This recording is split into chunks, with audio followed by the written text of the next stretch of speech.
آپ سے پوچھا جا رہا ہے کہ سفیان اسم کی کون سی مثال ہے؟ یہ اسم معرفہ ہے، اسم نکرہ ہے، یا پھر اسم اعلیٰ ہے؟ تو بتائیے کہ سوال کا کیا جواب ہوگا۔ میں آپ کو بیچ میں 5-6 سیکنڈ کا پوز دوں گا، ٹائم دوں گا، تاکہ آپ جو ہے نا ان سوالات کا جواب دے سکیں، یا پھر آپ ویڈیو کو روک کر کے بھی جواب لکھ سکتے ہیں۔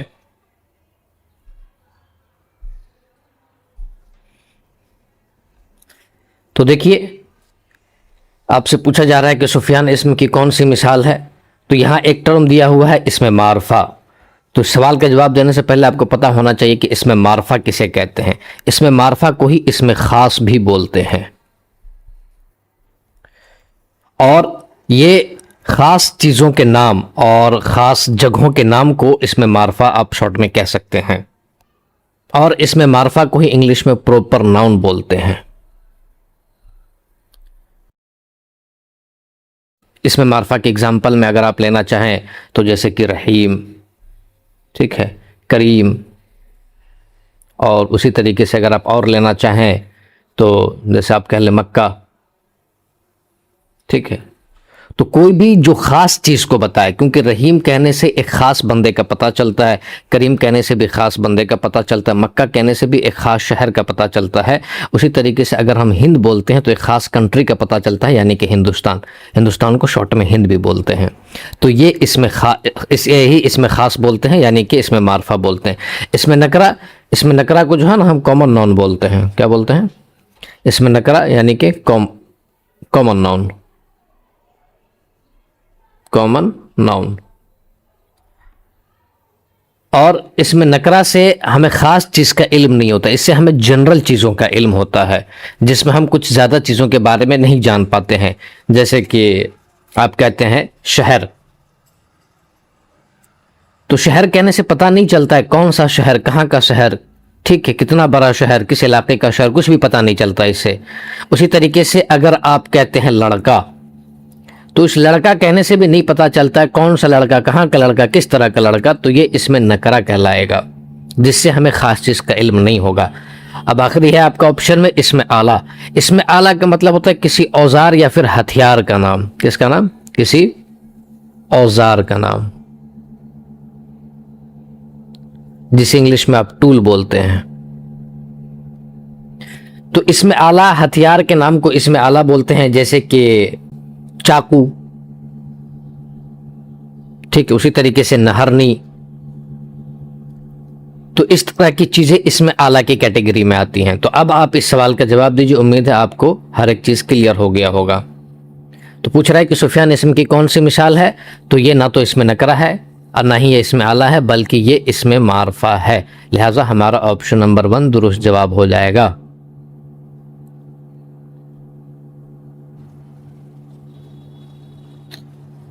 دوسرا سوال آپ کے اسکرین پر کہہ رہا ہے کہ الفاظوں کے ازداد کی نشاندہی کری، یعنی آپ کو جو کچھ الفاظ اور بھی آگے آئیں گے تو ان کے جو ہے نا ازداد کی نشاندہی کرنی ہے۔ ازداد کو ہی آپ ضد بھی بولتے ہیں۔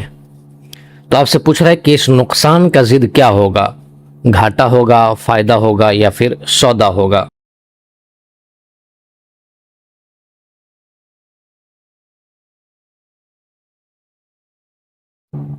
تو دیکھیے، آپ سے ضد پوچھا جا رہا ہے، ضد یعنی کہ آپ سے اس کا الٹا پوچھا جا رہا ہے۔ تو نقصان ہے، تو نقصان کا الٹا آپ کو جو ہے نا فائدہ ہو جائے گا، لہٰذا بی آپشن درست جواب ہو جائے گا۔ باقی آپشن کو بھی سمجھ لیجئے، یہ جو گھاٹا ہے یہ نقصان کا مترادف ہو جائے گا۔ نقصان کا کیا ہو جائے گا؟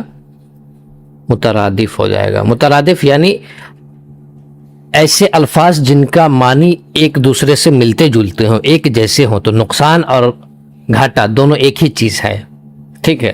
اور اسی طریقے سے سود، تو یہ ایک irrelevant چیز ہے، یہاں پہ اس کا کوئی مطلب ہے نہیں۔ اور یہ ضد جو ہے، ضد کا مطلب ہوتا ہے الٹا، جب کوئی چیز ایک دوسرے کی الٹ ہو، جیسے کہ آسمان کی الٹ زمین مانی جاتی ہے۔ تو اسی طریقے سے نقصان کی ضد کیا ہو جائے گی؟ فائدہ ہو جائے گی، لہٰذا ہمارا آپشن نمبر بی درست جواب ہو جائے گا۔